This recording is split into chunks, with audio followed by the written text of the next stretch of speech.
Capital Account. I'm Lauren Lyster here in Washington, D.C. The German government has begun to prepare for a possible bailout of its... Nice to see you. Of course, we have Jon Corzine back on the Hill today, and this is the first time we've had him here after the head of the CME said Jon Corzine knew customer money was used. Now he's saying, oh, okay, maybe I did, but I was told that this was completely legal to transfer this money by my back office. I guess the big question for you, Karl Denninger, how could this be legal?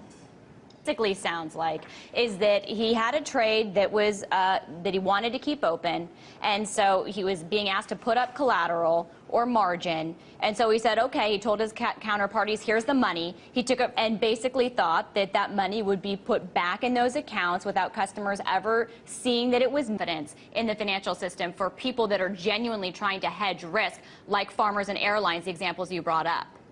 Yeah, this is terrible. This in a segregated account has ever lost a penny, and then all of a sudden MF Global goes belly up and they can't get their money. It also brings interesting points up too, as we're of course dealing with regulations that are moving over-the-counter derivatives to exchanges. It kind of calls into question how much risk that will exchange markets. We've seen the euro get crushed, gold and other commodities have gotten crushed. The U.S. dollar is strengthened. Is the market telling us something here? On to restore confidence. Is this the role of markets? Is this the role of regulators? Is this the role of government more broadly?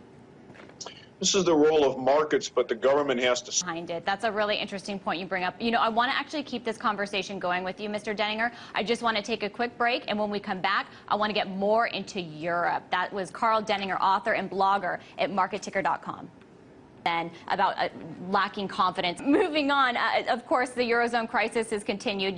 We heard Christine Lagarde say that if this escalates, it affects everybody. I mean, who knows her motives behind making these big statements, but do you not believe that the European Central Bank will eventually print money and monetize the debt in Europe? I don't think they will. How do we avoid taking any pain? And the answer is you can't. Yeah, you're going to have to face pain at some point, whether you print or not. Let's say the ECB doesn't monetize the debt. Do you think that the Federal Reserve could possibly step in and this could be some other form of quantitative easing that we see?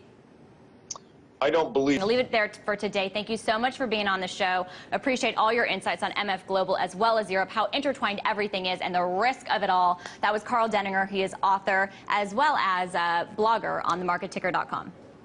Some of the economic problems that this country faces. It's something that our viewers, its own problems, and now rich people are willing their houses to the government.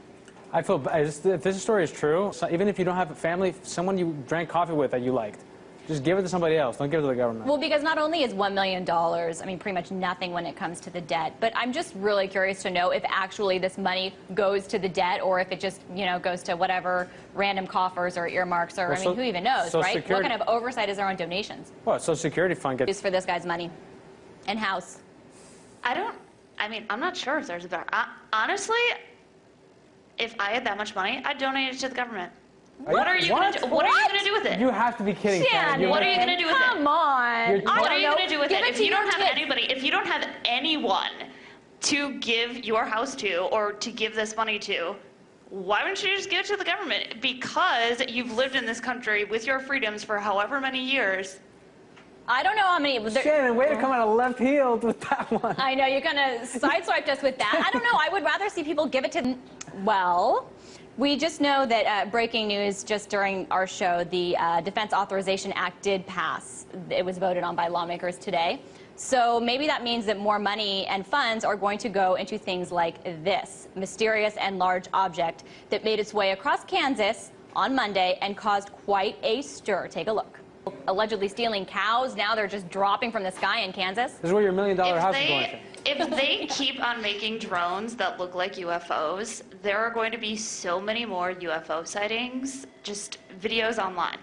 Shannon, this is where your $1 million house is going. Exactly, towards defense contractors developing drones to drop over your house in Kansas. The toilet seat costs that much. I'll get my hat ready. All right, get your space hat ready, because we got to go. That's all we have time for. Thanks so much for tuning in. You can follow me on Twitter at Lauren Lyster and check our YouTube channel at youtube.com/capitalaccount, because for now, we just have to tell you good night.